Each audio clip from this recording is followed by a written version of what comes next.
Hello friends आज के इस वीडियो में हम लोग आसाम सेक्रेटरीट डिपार्टमेंट का जूनियर एडमिनिस्ट्रेटिव असिस्टेंट पोस्ट का एग्जाम के लिए मैथमेटिक्स से मोस्ट इम्पोर्टेंट कुछ क्वेश्चंस को सॉल्व करेंगे। इससे पहले फ्रेंड्स मैंने जूनियर एडमिनिस्ट्रेटिव असिस्टेंट पोस्ट का एग्जाम के ऊपर बहुत सारे वीडियोस आप लोगों को प्रोवाइड किया है। इस वीडियो के नीचे आप लोगों को प्लेलिस्ट का लिंक मिल जाएगा। आप उस लिंक के ऊपर क्लिक करके उन सारे वीडियोस को एक एक करके देख सकते हैं। और फ्रेंड्स अगर आपने अभी तक अपना प्यारा चैनल को सब्सक्राइब नहीं किया तो सब्सक्राइब कर ले, ताकि आने वाले टाइम में जूनियर एडमिनिस्ट्रेटिव असिस्टेंट पोस्ट का एग्जाम के ऊपर मैं जो वीडियो आप लोगों को प्रोवाइड करूंगा वो वीडियो आपसे मिस ना हो। तो चलिए आज का वीडियो शुरू करते हैं। पहला क्वेश्चन नंबर 1 में बोल रहे थे कि 3 palms working 8 hours a day can empty a tank in 2 days. How many hours a day must 4 palms work to empty the tank in 1 day? मतलब अगर 3 palms 8 घंटे एक दिन में 8 घंटे काम करके 2 दिन लगता है एक टैंक को खाली करने के लिए, तो अगर 4 palms एक दिन अगर काम करे तो कितना घंटा लगेगा उस टैंक को खाली करने के लिए। तो इस क्वेश्चन को सॉल्व करने के लिए एक फॉर्मूला होता है। फॉर्मूला क्या है? देखिए फॉर्मूला होता है आपका m1 into d1 into t1 is equal to m2 into d2 into t2। तो इस फॉर्मूला को हम लोग यूज करेंगे। कैसे यूज करेंगे? देखिए m1 का मतलब क्या है? m1 means number of palms, d1 means number of days, t1 means total time. तो यहां पर देखिए लेफ्ट साइड में हम लोग वैल्यूज पुट करेंगे। m1 means number of palms, कितना palms है? 3, तो 3 पुट कर लिया। इनटू में d1 means number of days, कितना है? 2, तो इनटू में 2। इनटू में t1 मींस टोटल टाइम, कितना है? 8, तो इनटू में 8 पुट कर लिया। Is equal to m2 means number of palms, तो इसमें नंबर ऑफ palms कितना है? 4, तो 4 पुट कर लिया। इनटू में d2 means number of days, कितना है? 1, तो इनटू में 1 पुट कर लिया। Into t2 means total time, यहां पर देखिए टोटल टाइम तो हम लोगों को निकलना है, तो t2 निकलना है, तो t2 रख दिया। अभी देखिए 4 से इसको काटेंगे तो ये हो जाएगा आपका 2। 3 इंटू 2 6 इंटू 2 12। दैट मीन्स यहां पर इस साइड में 12 आ गया और इस साइड में t2 हो गया। t2 का वैल्यू आया है आपका 12। तो यहां पर देखिए सेकेंड केस में हम लोगों को निकलना था 4 palms अगर एक दिन काम करे तो कितना घंटा लगेगा उस टैंक को खाली करने के लिए, तो कितना लगेगा? 12 आवर्स। तो यहां पर देखिए 12 आपका ऑप्शन बी में है, तो इस क्वेश्चन नंबर 1 का करेक्ट आंसर हो जाएगा आपका ऑप्शन बी। और मेरे ख्याल से इस क्वेश्चन नंबर 1 का सॉल्यूशन आप लोगों को समझ में आया होगा। चलिए नेक्स्ट क्वेश्चन नंबर 2 को सॉल्व करते हैं। क्वेश्चन नंबर 2 में बोल रहे देखिए if capital P means multiplication, capital R means addition, capital T means division, capital S means subtraction, then ये जो एक्सप्रेशन है इस एक्सप्रेशन का वैल्यू निकालना है। तो पहले तो यहां पर इस एक्सप्रेशन को मैं यहां पर लिख लूंगा 18, then capital T3, then capital P9, then capital S8, then capital R6। This is equal to 18। Then capital T means what? देखिए कैपिटल T मींस डिवीजन, तो division 3। Capital P means multiplication 9, then capital S means subtraction 8, then capital R means addition 6। अभी ये जो expression आया है इस expression को कैसे सॉल्व करेंगे? इस एक्सप्रेशन को सॉल्व करने के लिए हम लोग क्या करेंगे? बदमाश रूल लगा के ही सॉल्व करेंगे, ऐसे ही नहीं सॉल्व करेंगे।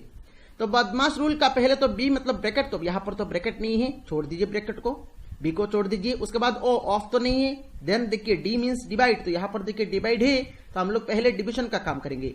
तो 18 डिवाइडेड बाई 3 करेंगे तो ये हो जाएगा आपका 6 into 9 minus 8 plus 6। This is equal to, तो डिवाइड कर लिया। अभी m में आइए, m मींस मल्टीप्लिकेशन, तो यहां पर देखिए मल्टीप्लिकेशन है तो हम लोग मल्टीप्लाई करेंगे। 6 इंटू 9 54 माइनस 8 प्लस 6। अब 54 प्लस 6 ये हो जाएगा आपका 60, और 60 माइनस 8 करेंगे तो ये आ जाएगा आपका 52। और 52 देखिए आपका ऑप्शन बी में है, तो इस क्वेश्चन नंबर 2 का करेक्ट आंसर हो जाएगा आपका ऑप्शन बी। और मेरे ख्याल से क्वेश्चन नंबर 2 का सोल्यूशन आप लोगों को समझ में आया होगा। चलिए नेक्स्ट क्वेश्चन नंबर 3 को सॉल्व करते हैं। क्वेश्चन नंबर 3 में यहां पर टाइम एंड वर्क का क्वेश्चन दिया गया है। इसमें बोल रहा है देखिए capital A, B and C can do a piece of work in 20, 30 and 60 days respectively. In how many days can A do the work if he is assisted by B and C on every third day? मतलब ए किसी एक काम को 20 days, B किसी एक काम को 30 days और सी किसी एक काम को 60 डेज में करते हैं। तो यहां पर नेक्स्ट बोल रहा है देखिए ए कितना दिन लगाएगा उस काम को करने के लिए। अगर बी और सी दोनों third day, every third day दोनों ए को अगर हेल्प करे तो कितना दिन लगेगा ए को उस काम को करने के लिए। तो इसको शॉर्ट ट्रिक की मदद से हम लोग यहां पर सॉल्व करेंगे। आप लोग ध्यान से समझिएगा। पहले तो यहां पर दिया गया है देखिए ए किसी काम को 20 डेज में करता है, बी किसी एक सेम काम को 30 डेज में करता है और सी सेम काम को 60 डेज में करता है। यहां पर देखिए अभी हम लोग क्या करेंगे, देखिए अभी हम लोग टोटल वर्क मान लेंगे। टोटल वर्क क्या बनेंगे, देखिए टोटल वर्क ये तीनों 20, 30 और 60 का एलसीएम कितना आएगा 60 यूनिट्स। हम लोग टोटल एलसीएम जो आया है उसको हम लोगों ने टोटल वर्क मान लिया।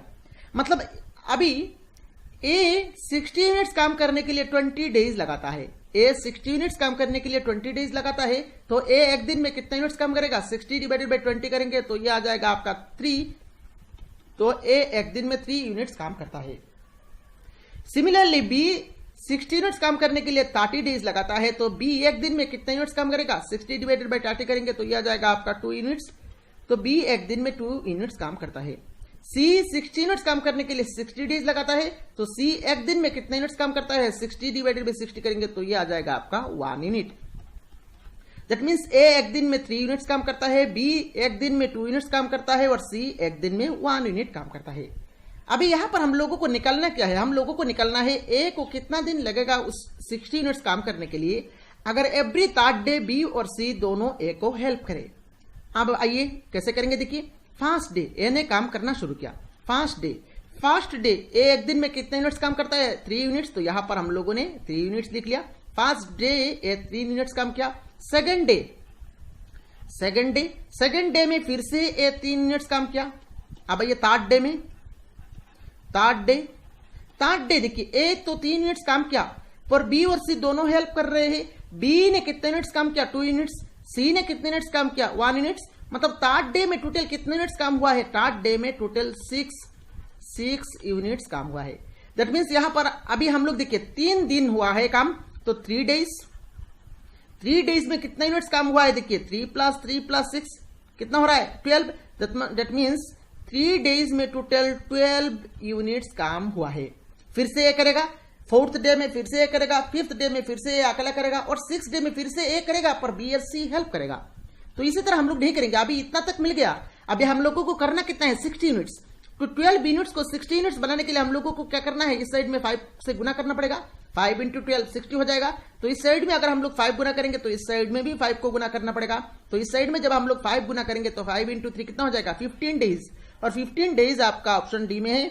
तो इस क्वेश्चन नंबर 3 का करेक्ट आंसर हो जाएगा आपका ऑप्शन डी। और मेरे ख्याल से क्वेश्चन नंबर 3 का सोल्यूशन आप लोगों को समझ में आया होगा। चलिए नेक्स्ट क्वेश्चन नंबर 4 को सॉल्व करते हैं। क्वेश्चन नंबर 4 में बोल रहे देखिए A salary is 20% less than B and B salary is 20% less than C. How much % is A salary less than C. तो यहां पर हम लोग इस क्वेश्चन को करने के लिए हम लोग ए, बी और सी तीनों का यहां पर सैलरी एज्यूम कर लेंगे। यहां पर देखिए सैलरी तीनों का नहीं, किसी एक का एज्यूम करेंगे। तो सी का सैलरी हम लोग मान लेते हैं ₹100। तो अगर सी का सैलरी ₹100 है, देखिए बी का सैलरी सी का सैलरी से 20% कम है। तो सी का सैलरी 100 हम लोगों ने मान लिया। तो 100 का 20% कम करेंगे। 100 का 20% कितना आएगा, 20 रुपीज आएगा। तो 20 रुपीज कम करेंगे कितना आएगा, 80 रुपीज। दैट मीन्स बी का सैलरी कितना है, 80 रुपीज। नेक्स्ट बोल रहे देखिए ए सैलरी बी का सैलरी से 20% कम है। बी का सैलरी कितना है, 80। तो 80 का 20% निकालेंगे तो कितना आएगा, देखिए 80 का 20% निकालेंगे कितना आएगा, 16 आ जाएगा। दैट मीन्स बी का सैलरी से 16 रुपीज कम है ए का सैलरी।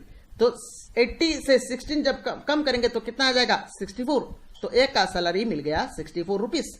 अभी हम लोगों को निकालना क्या है, देखिए हम लोगों को यह निकालना है ए का सैलरी सी का सैलरी से कितना % कम है।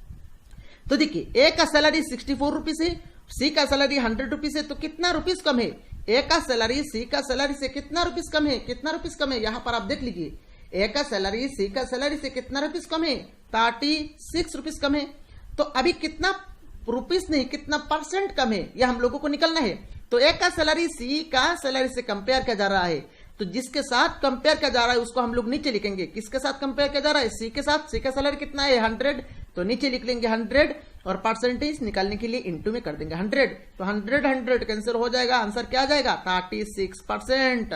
और 36% आपका ऑप्शन ए में है, तो क्वेश्चन नंबर 4 का करेक्ट आंसर हो जाएगा आपका ऑप्शन ए। और मेरे ख्याल से क्वेश्चन नंबर 4 का सॉल्यूशन आप लोगों को समझ में आया होगा। चलिए नेक्स्ट क्वेश्चन नंबर 5 को सॉल्व करते हैं। क्वेश्चन नंबर 5 में बोल रहे देखिए, the average of 8 numbers is 21। If each number is multiplied by 8, the average of the new set of numbers is. मतलब 8 नंबर का एवरेज दिया गया है 21। अगर हर एक नंबर के साथ अगर हम लोग 8 गुना करें तो नया एवरेज क्या होगा, ये हम लोगों को निकालना है। अब देखिए एवरेज कैसे निकाला जाता है। मान लीजिए हमारे पास 3 नंबर है, x1, x2, x3, और इन तीनों नंबर का एवरेज निकालना है। कैसे निकालेंगे? इन तीनों नंबर को जोड़ लेंगे, x1 plus x2 plus x3। जो वैल्यू आएगा उसको हम लोग 3 से डिवाइड कर देंगे। 3 नंबर है, 3 से डिवाइड कर देंगे। मान लीजिए अगर 4 नंबर होता, x4 होता, तो चारों को जोड़ते, और 4 नंबर है तो हम लोग 4 से डिवाइड कर लेते। तो यहां पर देखिए 8 नंबर से 8 नंबर का एवरेज कितना है? 21। दैट मीन्स ऊपर में हम लोग उन 8 नंबर को जोड़ेंगे, डिवाइडेड बाय क्या करेंगे? डिवाइडेड बाय 8 करेंगे। करने के बाद वैल्यू कितना आता है? 21। करने के बाद वैल्यू कितना आता है? 21। और ऊपर में देखिए 8 नंबर को जोड़ेंगे, मतलब पहला number, then plus second number, then plus third number, plus fourth number, plus fifth number, plus sixth, plus seventh, plus 8। तो ऐसे 8 नंबर डिवाइडेड बाई 8 करने के बाद कितना वैल्यू आता है? 21। वही यहां पर दिया गया है। उसके बाद बोल रहे थे कि अगर हम लोग हर एक नंबर के साथ 8 गुना कर ले, हर एक नंबर के साथ देखिए 8 जब गुना करेंगे, मतलब इस साइड में अगर हम लोग 8 से गुना करेंगे तो 8 into this, 8 into this, 8 into this, हर एक नंबर के साथ 8 गुना हो रहा है। तो हर एक नंबर के साथ जब हम लोग लेफ्ट साइड में 8 गुना करेंगे तो राइट साइड में भी 8 गुना करना पड़ेगा। तो हर एक नंबर के साथ जब हम लोग 8 गुना करेंगे तो इस साइड में तो गुना कर लिया, इस साइड में भी 8 को गुना करना पड़ेगा। तो जब हम लोग 8 गुना करेंगे तो ये तो एवरेज, इस साइड में तो एवरेज हो गया, और इस साइड में देखिए वैल्यू क्या होगा? देखिए 8 इंटू 1 8, 8 इंटू 2 16, तो इस साइड में वैल्यू क्या हो जाएगा? 168। और 168 देखिए आपका ऑप्शन बी में है, तो इस क्वेश्चन नंबर 5 का करेक्ट आंसर हो जाएगा आपका ऑप्शन बी। और मेरे ख्याल से क्वेश्चन नंबर 5 का सॉल्यूशन आप लोगों को समझ में आया होगा। चलिए नेक्स्ट क्वेश्चन नंबर 6 को सॉल्व करते हैं। क्वेश्चन नंबर 6 में बोल रहे देखिए, certain rate of interest ₹300 for 4 yards and ₹500 for 3 yards were given on loan. In total ₹162 was obtained as interest. What is the rate of interest? तो यहां पर ₹300 4 साल के लिए, ₹500 3 साल के लिए यहां पर आपका लोन दिया गया है। उसके बाद इंटरेस्ट मिला है आपका ₹162। तो हम लोगों को रेट ऑफ इंटरेस्ट निकालना है। कैसे निकालेंगे? देखिए यहां पर सिंपल इंटरेस्ट का फॉर्मूला लगाएंगे, और सिंपल इंटरेस्ट निकालने के लिए फॉर्मूला क्या होता है? फॉर्मूला होता है आपका NPR डिवाइडेड बाई 100। N मतलब कितना अमाउंट यहां पर दिया गया है, जैसे कि यहां पर अमाउंट कितना है? 300 प्रिंसिपल, R मतलब रेट ऑफ इंटरेस्ट, और 4 मतलब टाइम, N मतलब क्या? टाइम। तो यहां पर देखिए पहले यहां पर देखिए हम लोग क्या लिखेंगे? देखिए ₹300 मतलब P, इंटू में हम लोग रेट ऑफ इंटरेस्ट तो R मान लेंगे ना, तो इंटू में टाइम मतलब 4, इंटू में R, डिवाइडेड बाई 100 करेंगे तो पहला इंटरेस्ट मिल रहा है, पहला ये जो इंटरेस्ट है ये मिल रहा है, देन प्लस सेकंड इंटरेस्ट निकालेंगे। सेकंड इंटरेस्ट मतलब प्रिंसिपल 500, इंटू टाइम मतलब 3, और इंटू रेट ऑफ इंटरेस्ट तो हम लोगों को निकालना है R डिवाइडेड बाई 100। तो ये दोनों का साम करने के बाद जो इंटरेस्ट आएगा वो दिया गया है आपका 162। अभी यहां से हम लोगों को R का वैल्यू निकालना है। देखिए कैसे निकालेंगे? 0 0 0 0 कैंसिल हो गया, 0 0 कैंसिल हो गया, तो यहां पर 3 इंटू 4 हो जाएगा आपका 12, तो 12 इंटू R ये हो जाएगा आपका 12R, देन प्लस यहां पर 5 इंटू 3 15, 15 इंटू R ये हो जाएगा आपका 15R is equal to 162। This implies 12R plus 15R ये हो जाएगा आपका 27R is equal to 162। So this implies R is equal to 162 divided by 27। तो यहां पर देखिए अभी हम लोग 162 डिवाइडेड बाई 27 करेंगे तो ये कितना आएगा? ये आ जाएगा, यहां पर आप काटेंगे तो ये आ जाएगा आपका 6, ये आ जाएगा आपका 6। दैट मीन्स यहां पर रेट ऑफ इंटरेस्ट है आपका 6%, और 6% आपका ऑप्शन ए में है, तो क्वेश्चन नंबर 6 का करेक्ट आंसर हो जाएगा आपका ऑप्शन ए। और मेरे ख्याल से इस क्वेश्चन नंबर 6 का सोल्यूशन आप लोगों को समझ में आया होगा। चलिए नेक्स्ट क्वेश्चन नंबर 7 को सॉल्व करते हैं। क्वेश्चन नंबर 7 में बोल रहे थे कि 30% of 40% of a number is equal to 20% of P% of the same number, what is the value of P? तो जो एक नंबर है उस नंबर का 30% of 40% of that number is equal to 20% of p% of the same number. तो number हम लोगों को पता नहीं है, तो हम लोग उस नंबर को x मान लेते हैं। तो अभी यहां पर दिया गया है, देखिए 30% of 40% of x of a number, मतलब x मान लिया, is equal to 20% of p% of the same number, मतलब ऑफ x। अभी यहां से हम लोगों को p निकालना है, तो कैसे निकालेंगे, देखिए 30% मतलब 30 डिवाइडेड बाई 100 ऑफ मतलब इंटू 40% मतलब 40 डिवाइडेड बाई 100 ऑफ मतलब into x is equal to 20% मतलब 20 डिवाइडेड बाई 100 ऑफ मतलब इंटू p% मतलब p डिवाइडेड बाई 100 ऑफ मतलब इंटू x।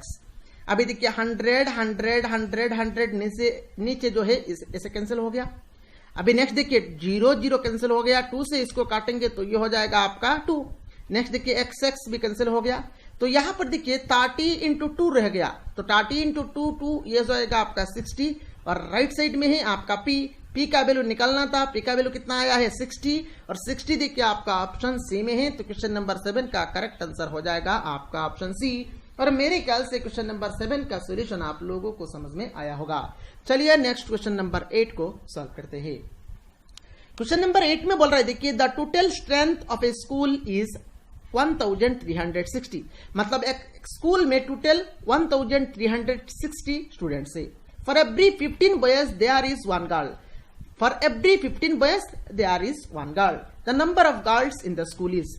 तो for every 15 boys, for every 15 boys there is 1 girl, इसका मतलब क्या है, इसका मतलब है अगर 15 बॉयज है तो 1 गर्ल्स है, मतलब बॉयज और गर्ल का रेशियो क्या है 15:1। For every 15 boys there is 1 girl, मतलब बॉयज और गर्ल्स का रेशियो क्या है 15:1। अभी हम लोगों को नंबर ऑफ गर्ल्स निकालना है, कैसे निकालेंगे, देखिए गर्ल का रेशियो कितना है, देखिए गर्ल का रेशियो है आपका 1, तो ऊपर में लिख लिया 1, डिवाइडेड बाई इन दोनों का सम, बॉयज और गर्ल का सम, रेशियो का सम 15 + 1 16, तो डिवाइडेड बाई 16, और इंटू में देखिए टोटल स्टूडेंट्स कितना है 1360, तो इंटू में कर देंगे 1360, तो ये वैल्यू क्या आएगा 16 से इसको काटेंगे, तो 16 से जब हम लोग इसको काटेंगे तो ये आ जाएगा आपका 85। दैट मींस उस स्कूल में टोटल नंबर ऑफ गर्ल्स से आपका 85, और 85 आपका ऑप्शन बी में है। तो क्वेश्चन नंबर 8 का करेक्ट आंसर हो जाएगा आपका ऑप्शन बी। और मेरे ख्याल से क्वेश्चन नंबर 8 का सोल्यूशन आप लोगों को समझ में आया होगा। चलिए नेक्स्ट क्वेश्चन नंबर 9 को सॉल्व करते हैं। क्वेश्चन नंबर 9 में बोल रहे थे कि the volume and surface area, तो लैपटॉप थोड़ा सा हैंग हो गया था। चलिए, तो क्वेश्चन नंबर 9 में बोल रहे थे कि the volume and surface area of a cube are numerically equal, मतलब एक क्यूब का वॉल्यूम और सरफेस एरिया इक्वल है। The numerical value of the edge of the cube is, तो हम लोगों को उस क्यूब का एज का लेंथ निकालना है।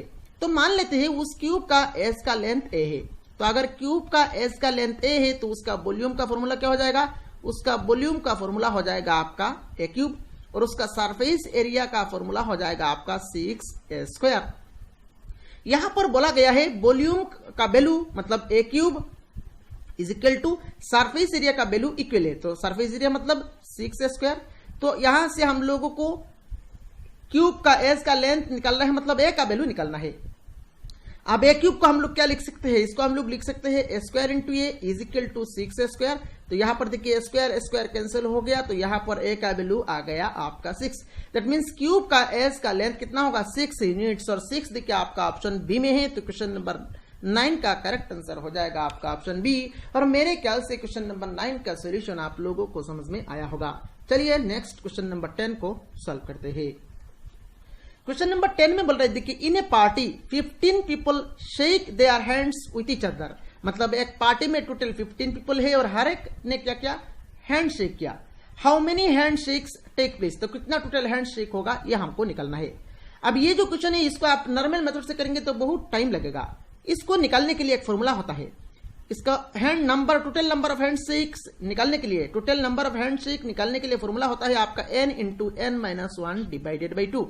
यहां पर n का मतलब क्या है, n means number of people, number of people कितना है 15, तो यहां पर हम लोग 15 पुट कर लेंगे। 15 इंटू 15-1 कितना हो जाएगा 14 डिवाइडेड बाई 2, 2 से काटेंगे तो ये हो जाएगा आपका 7 इंटू 15 7 इंटू 15 करेंगे तो यह आ जाएगा आपका 105। That means total number of handshake हो जाएगा आपका 105 और 105 देखिए आपका ऑप्शन ए में है। तो क्वेश्चन नंबर 10 का करेक्ट आंसर हो जाएगा आपका ऑप्शन ए।